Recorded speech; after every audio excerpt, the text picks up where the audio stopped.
안녕하세요, 리바이버입니다. 이번 영상의 주제는 2020년 소렌토의 하이브리드 파워트레인에 대한 이야기입니다.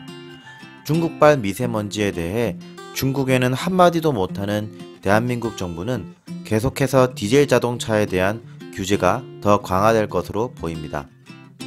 이로 인해 많은 사람들이 SUV는 디젤이라는 공식을 서서히 깨어가고 있습니다. 실제로 르노 삼성 QM6와 코나의 고객 80%는 가솔린 모델을 선택한다고 하죠. 그런 가운데 중형 SUV인 소렌토는 내년에 하이브리드 모델 출시 계획에 있다고 합니다. 사실 소렌토의 하이브리드 모델 출시는 2016년부터 계속해서 기사가 이어왔었지만 현재까지도 적용된 적이 없습니다. 그렇다면 시간순으로 그동안의 기사들을 한번 소개해 보도록 하겠습니다. 먼저 2016년 5월 소렌토가 2017년에는 하이브리드로 출시된다는 기사입니다. 파워트레인의 형태는 마일드 하이브리드, 즉 가솔린 엔진 기반이 아닌 1.7L 디젤 엔진에 전기 모터와 48V 배터리를 기반한 시스템입니다. 이는 동급 디젤 엔진보다 출력은 25%, 토크는 15%, 연비는 20%가량 우수하다고 기아자동차에서 소개한 바 있습니다. 그런데 1개월 뒤인 2016년 6월 기아차는 중대형 SUV의 디젤보다 가솔린 하이브리드 시스템이 적극적으로 검토되고 있다고 언급했습니다. 당시 기아차 관계자는 해외에서 가솔린 엔진 비중이 더욱 높기 때문에 가솔린 하이브리드를 적극 검토하고 있다고 하였는데요.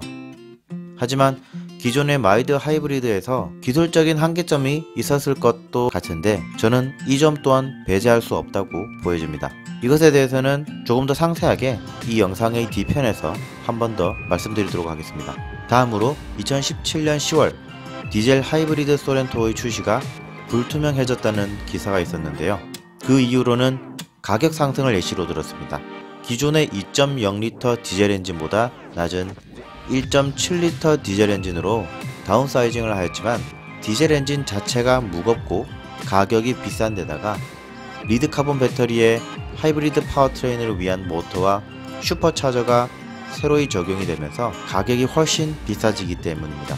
현재 스포티지는 영국에도 판매되고 있으며 실제로도 기본 모델과 마일드 하이브리드 모델과의 시작 가격 차이는 우리가 생각하는 것보다 훨씬 더 많이 발생하고 있습니다. 1.6L GDI 가솔린 엔진의 경우 2만 파운드, 즉 하나로 약 3천만원부터 시작을 하는데요.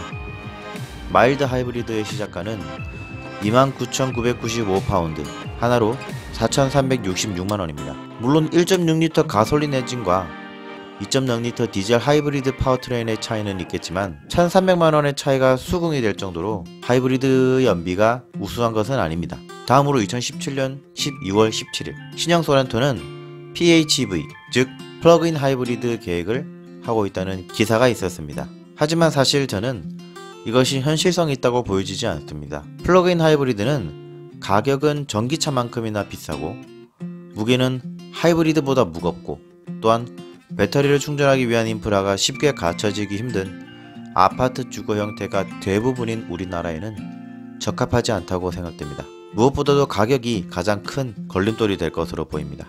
2018년 10월에 또다시 플러그인 하이브리드가 소렌토에 적용될 것이라는 뉴스가 있는데요.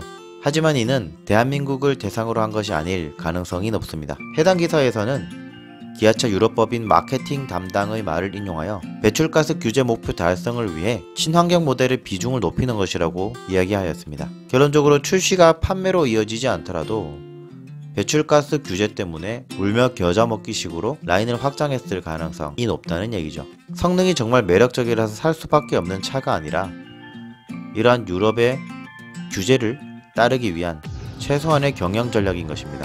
여기까지 우리는 현재까지의 소렌토 하이브리드 기사를 시간순으로 확인한 것을 통해서 다음과 같은 결론을 얻을 수 있습니다. 첫 번째는 디젤 하이브리드, 즉 마일드 하이브리드 출시 가능성은 매우 낮다는 것입니다. 앞서 설명했듯이 기본 모델과 하이브리드 모델 간의 가격 상승폭이 너무나도 커서 쉽게 구매할 수 없는 가격이 될 가능성이 높습니다. 뿐만 아니라 기술적인 한계를 엿볼 수 있는 기사도 있었는데요. 처음 마일드 하이브리드 이 기술을 소개할 당시만 하더라도 동급 엔진 대비 최고 출력 25%, 토크 15%, 연비 20%가 우수하며 이산화탄소 배출량도 20%나 감소한다고 하였습니다. 하지만 정작 투싼 48V 마일드 하이브리드 차량은 그 후기에서 연비가 7% 높아졌고 이산화탄소는 7% 줄었다고 하였습니다. 그러니까 처음 기술 소개 시보다 그 성능이 거의 3분의 1로 줄어든 것이죠.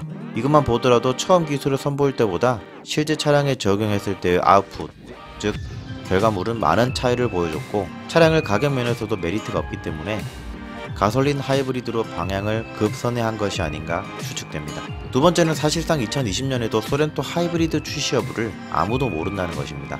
매년 소렌토 하이브리드 관련 기사는 쏟아져 나오고 있었지만 결국 기아차는 단 한 번도 소렌토 하이브리드를 출시하지 않았습니다.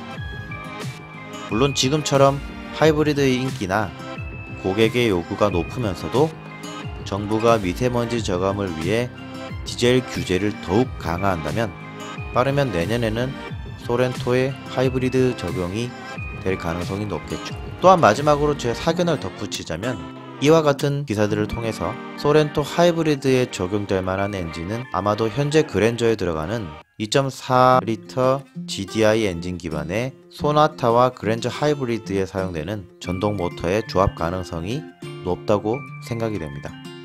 실제 이러한 조합을 했을 때 계산으로 나온 결과는 타 하이브리드 차량들과 비슷한 출력과 토크 밸런스를 통해서 높은 연비를 달성할 수 있을 것으로 보여졌습니다. 또한 이 파워트레인은 기존의 개발 및 검증이 완료되어 리스크를 최대한 보완한 안정적인 파워트레인이기 때문에 적용해도 큰 문제가 없을 것으로 판단됩니다. 이상으로 소렌토 하이브리드에 대한 예상 스펙 영상을 마치며 영상이 유익하셨다면 구독과 좋아요 부탁드립니다. 감사합니다.